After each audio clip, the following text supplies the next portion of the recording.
नमस्कार विद्यार्थियों। आज 19 सितंबर 2020 को हम ई कंटेंट के अंतर्गत बीए पाठ द्वितीय संस्कृत द्वितीय प्रश्न पत्र वैदिक साहित्य गद्य साहित्य अनुवाद एवं व्याकरण प्रश्न पत्र का टाइटल है। इसके अंतर्गत हमारा जो अध्ययन ऑनलाइन चल रहा है वो वैदिक साहित्य के ऊपर चल रहा है। वैदिक साहित्य के अंतर्गत दो पुस्तकें आपके पाठ्यक्रम में निर्धारित है, ऋक् सूक्तावली और एक ईशावास्योपनिषद। ऋक् सूक्तावली के अंतर्गत आपके पाठ्यक्रम सिलेबस में 7 सूक्त ऋग्वेद से लिए गए हैं। ये आपके पाठ्यक्रम में निर्धारित किए गए हैं। हम अब तक इस ऋक् सूक्तावली में अग्नि सूक्त का अध्ययन कर चुके हैं। अब हमारा जो अध्ययन जारी है वो वरुण सूक्त पर है। वरुण सूक्त में वरुण देवता है।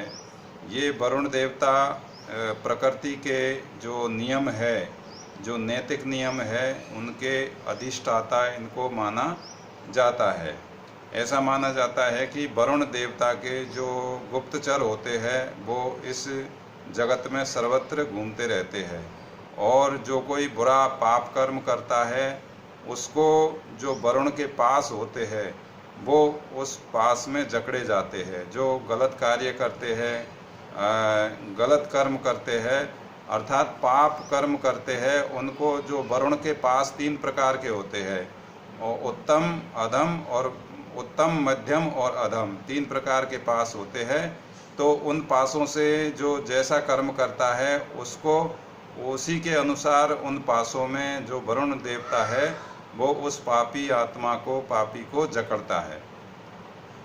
पास का मतलब रस्सी जैसे पास होते हैं तो वो बांधता है उसको एक प्रकार से। तो इस प्रकार से वरुण है वो देवता ऋग्वेदिक देवताओं में प्रमुख देवता माना जाता है।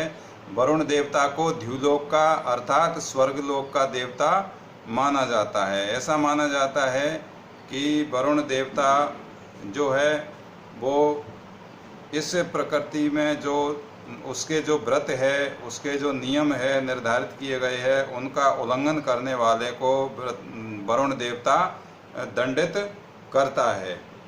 और वे दंडित इसलिए करता है क्योंकि वरुण देवता की जो गुप्तचर व्यवस्था है वो बहुत ही मजबूत है। उनके गुप्तचर सर्वत्र व्याप्त रहते हैं। वरुण देवता का जो प्रमुख रूप से रथ बहुत महत्वपूर्ण है और वो रथ पर आरूढ़ होकर के इस सारे संसार में, जगत में वो आते जाते हैं। इस प्रकार से वरुण देवता है वो समस्त मार्गों को भी जानने वाले हैं, चाहे वो पृथ्वी अंतरिक्ष के मार्ग हो, वायु मार्ग हो, स्वर्ग के मार्ग हो, सभी को वो वरुण देवता जानते हैं। तो यहाँ पर ज़्यादा विस्तृत में बताने की आवश्यकता नहीं है क्योंकि इस वरुण जो सूक्त है इसमें ऋषि सुनसेप द्वारा वरुण देवता की स्तुति जो गायत्री छंद है उसके माध्यम से की जा रही है। इस गायत्री छंद में 24 वर्ण होते हैं, वार्णिक छंद है और 3 चरणों में होता है। प्रत्येक चरण में 8-8 मात्राएं होती है।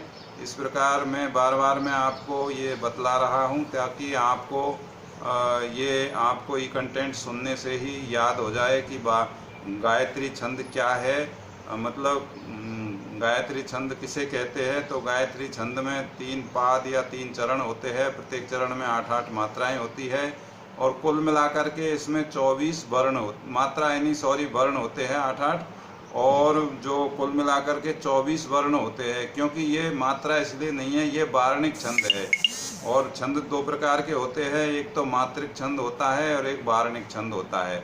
तो मात्रिक छंदों में तो मात्राओं की गिनती की जाती है ह्रस्व और दीर्घ के हिसाब से, और जो वार्णिक छंद है उनमें वर्णों की गिनती की जाती है। तो यहाँ पर गायत्री छंद में वर्णों की गिनती की जाएगी। यदि प्रथम, द्वितीय और तृतीय चरण में 8-8 मात्राएं हैं तो वहाँ पर गायत्री छंद है। तो ये जो वरुण सूक्त है ये ऋग्वेद के प्रथम मंडल का 25वां सूक्त है। यद्यपि ऋग्वेद में जैसा कि अग्नि जो देव है, अग्नि सूक्त, अग्नि देवता है, उसकी ऋग्वेद में 200 सूक्तों में स्तुति की गई है।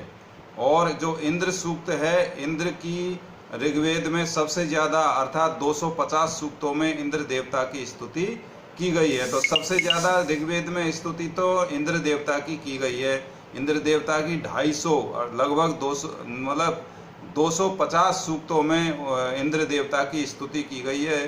तो वहाँ पर इंद्र देव को बहुत ही बड़ा विशाल और बड़ा देवता ऋग्वेद का माना जाता है और है भी, क्योंकि इंद्र के जो कार्य है उनका पराक्रम है और इंद्र जो देवताओं के राजा के रूप में प्रतिष्ठित है, उनकी महिमा का और महात्म्य का जो वर्णन है वो ऋग्वेद में बहुत ही विस्तार रूप से बताया गया है और सबसे ज़्यादा सूक्तों में बताया गया है। उसके बाद में नंबर 2 पे अग्नि देवता है, जो अग्नि को देवताओं का मुख भी कहा गया है।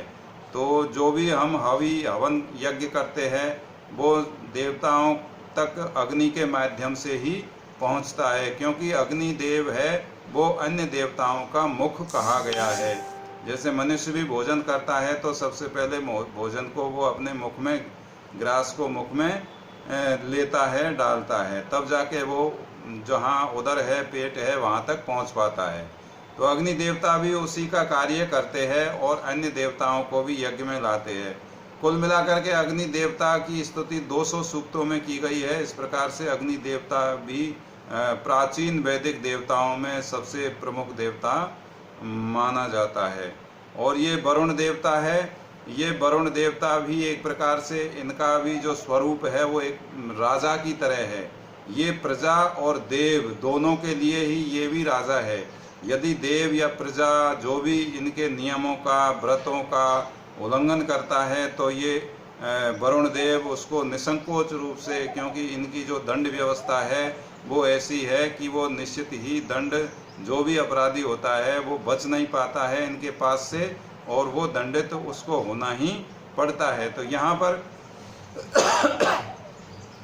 ऋषि सुनसेप ये याचना करते हैं, स्तुति करते हैं, प्रार्थना करते हैं वरुण देव की कि यदि हमसे कोई यदा कदा गलती से, प्रमादवश या आलस्य में कोई आपका व्रत है, नियम है, छूट जाए या खंडित हो जाए, भूलवश भी हो जाए तो हमें माफ़ करे, हमें मारे नहीं, हमें प्रताड़ित न करे, अर्थात हमें दुखी न करे।